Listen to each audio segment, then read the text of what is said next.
Olá, bem-vindos a mais um episódio do podcast O Mundo aos Seus Pés, da secção internacional do Expresso. Eu sou a Mara Tribuna e hoje vamos falar sobre a perseguição de defensores do ambiente, ou seja, pessoas que protegem os direitos à terra e ao meio ambiente.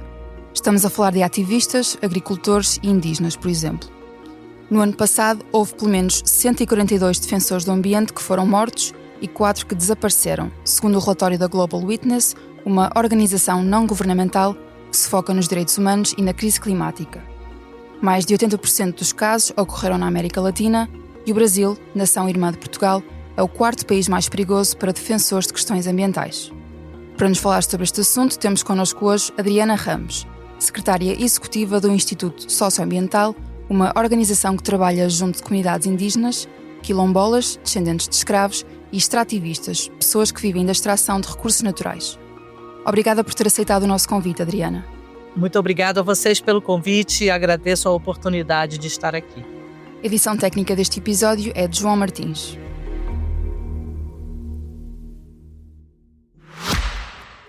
O Expresso tem uma nova subscrição que lhe dá acesso completo ao The New York Times, com atualidade, jogos, culinária e muito mais. E ainda aos conteúdos exclusivos da SIC Notícias, incluindo o Direto Vertical, a nova e inovadora emissão que se adapta ao seu smartphone. Subscreva em expresso.pt/digital. Expresso. Liberdade para pensar.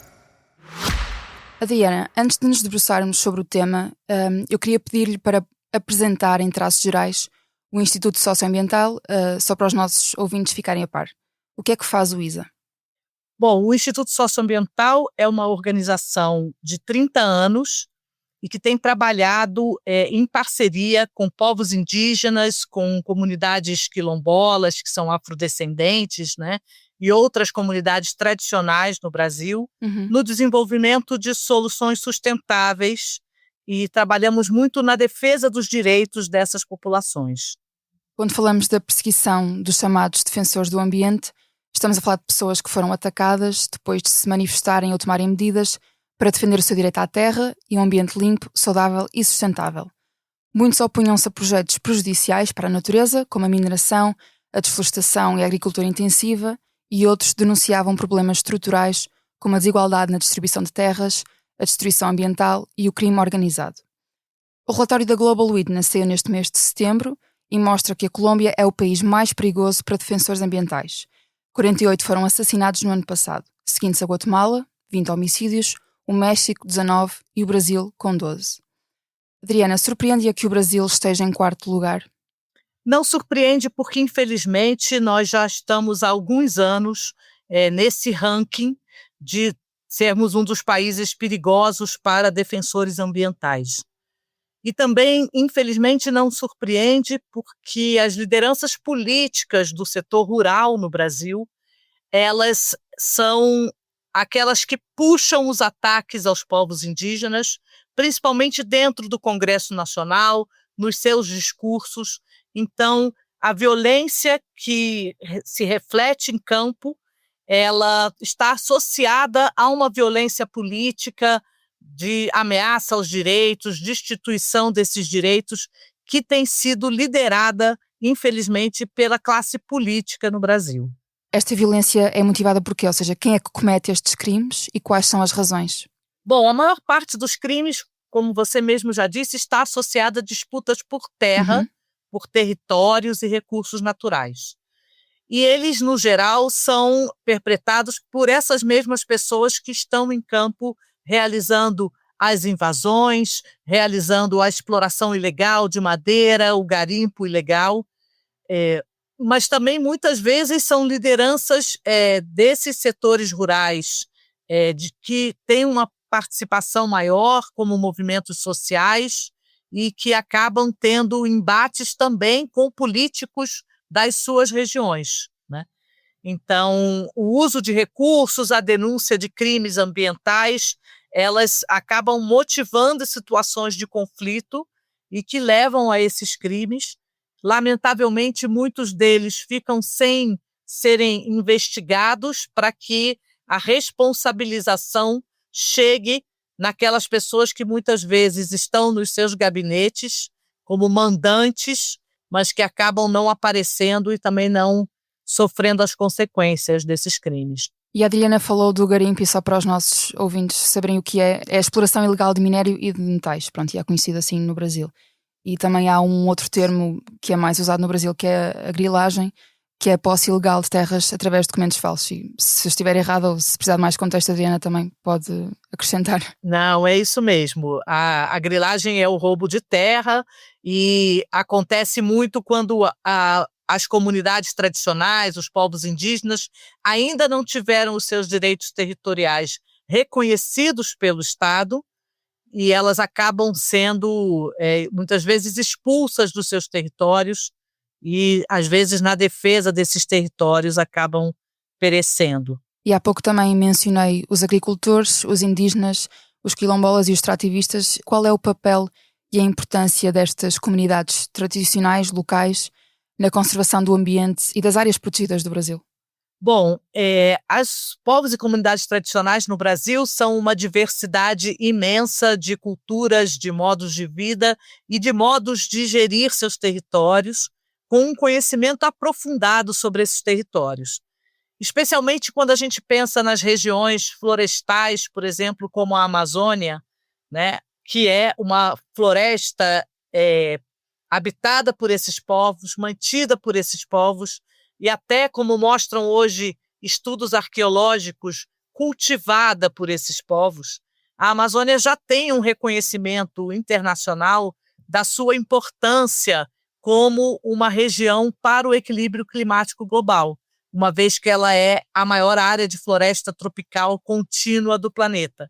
Então, essa importância que a Amazônia tem está diretamente relacionada aos modos de vida e às formas como esses povos manejam essa floresta, né? São muitos sistemas agrícolas tradicionais que produziram essa diversidade que a gente tem e que faz da Amazônia uma região tão importante. Então, hoje não há dúvidas, né? A ciência já demonstrou isso de diferentes formas, que os modos de vida dessas populações são fundamentais para que essa floresta, que é tão importante para o clima global, siga existindo. E quando falamos da floresta brasileira, dos biomas, da proteção do ambiente e da terra, quais diria que são os maiores problemas, os principais problemas que existem neste momento no país? Nós temos esse problema da grilagem de terras, muitas terras públicas que não foram ainda devidamente destinadas e há ainda um esforço muito grande de tentativa de apropriação dessas terras. Nós temos essas atividades ilegais, como exploração de madeira e minérios. Temos, sim, a presença do crime organizado em várias das regiões, principalmente mais próximas das regiões de fronteira, que hoje ameaçam também as comunidades do ponto de vista do seu bem viver, né? Muitas vezes buscando cooptar, inclusive, membros das comunidades para envolvimento no tráfico de drogas. E, ao mesmo tempo, nós temos uma série de políticas positivas, mas que todas elas dependem do reconhecimento dos direitos territoriais. E aí é exatamente na disputa em relação a esses direitos territoriais e aos outros interesses, principalmente interesses ilegais, mas não só, né, é que essa violência acaba acontecendo. Que regiões do Brasil é que registram mais incidentes deste género? Bom, nós temos, a Amazônia é uma região hoje quase que como uma fronteira para novas ocupações, então é uma região em que temos muitos conflitos, mas eles acontecem genericamente. Temos as regiões de Cerrado, onde há uma presença muito forte do agronegócio, a produção de monocultivos mecanizados, altamente voltados para a exportação, onde há também a expropriação de territórios de comunidades, né? E regiões mais pobres, como é o caso do Nordeste. Então, infelizmente, esse é um problema que está disperso, né, em diferentes regiões do país.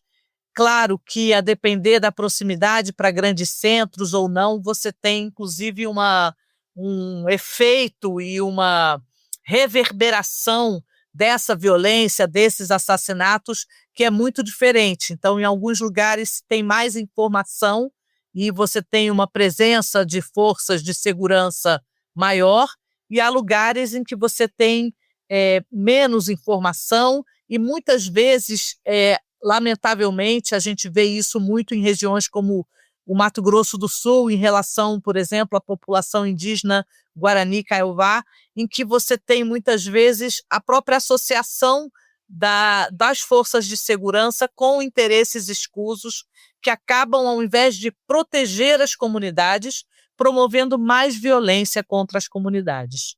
E apesar de o número de defensores ambientais assassinados ainda ser alto, felizmente está a diminuir de ano para ano. Ainda assim, e além dos crimes documentados, há muitas ameaças de morte, tentativas de homicídio e intimidação. Adriana, pergunto por último de que forma é que os ativistas ambientais, os agricultores, os indígenas podem ser melhor protegidos? Esse é um grande desafio, né, porque há muitos anos atrás, os programas de defensores de meio ambiente, de defensores de direitos humanos, trabalhavam com a perspectiva de que, para defender essas pessoas, muitas vezes era preciso retirar essas pessoas dos seus territórios. Muitas vezes essas pessoas, inclusive testemunhas de crimes, né, de violência no campo, precisavam não só sair do território, mas mudar de nome, né, para se sentirem protegidos. Mas, infelizmente, essas estratégias acabam favorecendo os inimigos e os perpetradores da violência, porque se você tira as lideranças que estão defendendo o território daquele território, ele vai ficar mais vulnerável a esses interesses que são capazes de tudo, até de matar.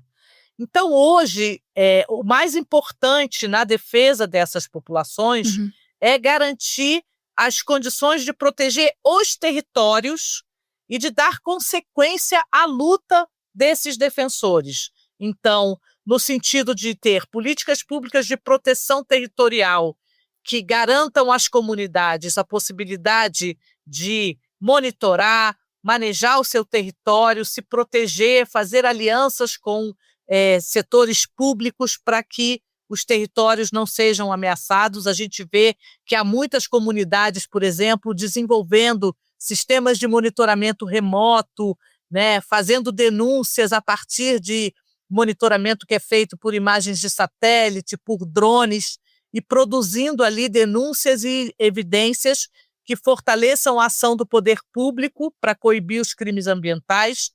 A gente vê comunidades trabalhando também com organização, muitas vezes, de brigadas de proteção do território, mas o fundamental é que se busque fortalecer a luta desses povos, garantindo os seus direitos. Então, se nós temos direitos territoriais que estão esperando para serem efetivados pela demarcação de terras indígenas, pela titulação de territórios quilombolas ou criação de áreas protegidas para comunidades tradicionais, é fundamental pressionar o poder público para que essas garantias sejam dadas, que esses processos avancem, porque essa é a forma mais efetiva de proteger os territórios e seus defensores. Adriana Ramos, muito obrigada por ter aceitado o nosso convite e obrigada também ao João Martins pela edição técnica. Na próxima segunda-feira haverá outro episódio do Mundo a Seus Pés com outros protagonistas e assuntos. Até lá!